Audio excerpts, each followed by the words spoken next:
Même s'il y en a.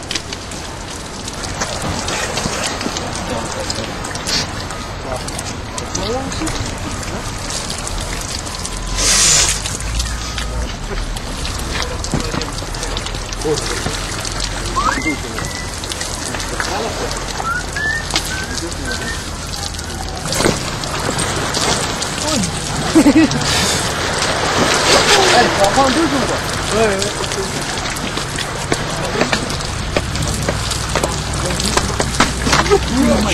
Putain, c'est qui met de la... Après rien? Ouais. Après, je prends les photos.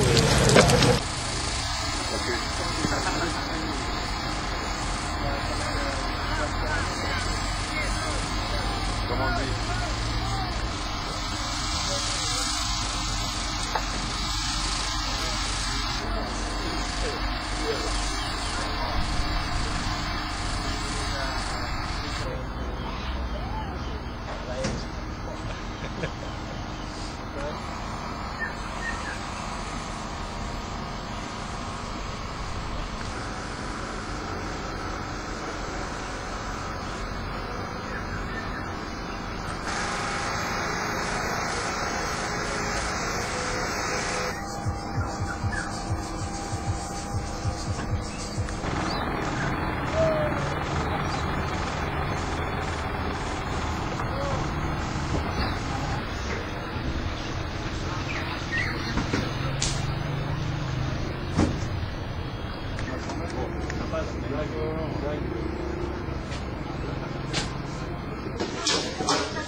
Ah non, Minette, bah, malaise.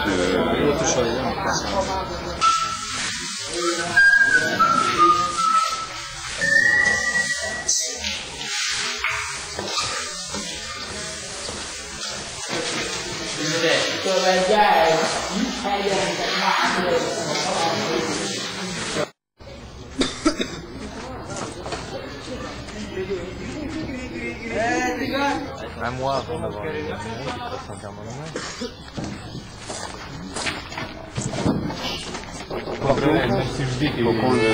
ça c'est blanc, moi ouais, vas-y, montre-moi ton visage un peu. Ça, ça va répondre. Si on dit quand il fait, on est pas sur place. On allait prendre sur les...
Même une grosse semaine qu'on est là, parce qu'on est arrivé le 17, donc il y a 15 jours. Actuellement, on a travaillé sur 5 écoles, donc, dont 2 sont totalement terminées, donc repeintes, prêtes à être utilisées de nouveau. Et nous poursuivons le chantier sur 3 autres. Bon, il y en a une qui était dans une situation difficile, qui était à 15 km d'ici, qui était vraiment recouverte de boue, donc le travail est lent. Par ailleurs, nous avons également terminé un chantier de l'ancien marché, un peu plus compliqué, un peu plus difficile. Nous avons enlevé beaucoup de débris à la main, parce que les véhicules ne pouvaient pas y accéder. Maintenant, les véhicules y accèdent. Les Indonésiens ont terminé. Alors, par jour, donc là, on a environ 25 personnels qui travaillent chaque jour sur les écoles. On divise généralement en 2. Ça, c'est pour la partie légion étrangère. Et nous sommes renforcés régulièrement par des équipes de marins qui débarquent des bateaux. Étant donné les conditions climatiques qui sont assez difficiles, nous travaillons de tôt le matin jusqu'en fin de matinée, avec une grosse pause au milieu, et on reprend en fin d'après-midi jusqu'à la nuit. Depuis le temps que nous sommes arrivés, il n'y a absolument aucun problème, et que ce soit les autorités militaires ou civiles, voire la population, nous n'avons aucun souci et l'accueil a été chaleureux et persiste. On sait que c'est une zone qui est sécurisée par l'armée indonésienne. Au dehors de la ville, on sait qu'ils ont quelques soucis à l'heure actuelle, mais c'est tout à fait interne et ça les regarde. Pour notre part, nous n'avons aucun souci. Donc dans cette région, il y a une forte concentration de militaires indonésiens, dans le sens où c'est quand même une zone où les activités du GAN et de certaines parties indépendantistes sont importantes, et c'est pas un souci pour eux. Donc pour l'instant, ils verrouillent le port. Je pense surtout que c'est dans l'affaire d'éviter les gens de piller ou de voler dans les maisons qui restent encore debout, mais à mon sens, ça ne dépasse pas ce cadre.